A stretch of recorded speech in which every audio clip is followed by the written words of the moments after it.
Hello বন্ধুরা, কেমন আছো? আশা করি তোমরা সবাই ভালো আছো। তো কালকে আমাদের এখানে রাত্র 3টা থেকে কারেন্ট ছিল না, আসছে বিকাল 5টা বাজে। তো দেখো বছরের ধোয়াধুয়ি করতেছি এখানে। তো অনেক নোংরা হয়েছে, প্রায় 1 বছর ধরে জিনিসপত্র ধরি না। তো বোনের নিয়ে আসছে, তারপরে আমি একসাথে 3জন মিলে সবাই কাজ করতেছি। তো ভীষণ ভীষণ নোংরা, তো জিনিসগুলো খাইতে ব্যবহার করতে পারতেছি না।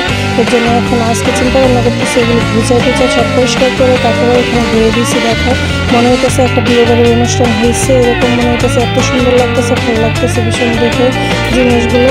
তো এখানে ধোয়ার পর শুকানোর পর আমি এগুলো গুছিয়ে তারপর ঘরে নিব। ঘরে নেওয়ার পর আমি এগুলো চিন্তা করতেছি আমার ওয়াল সুকেশটা নাই, ওয়াল সুকেশটা না থাকাতে আমি কাঁচা জিনিসটা ব্যবহার করতে পারতেছি না।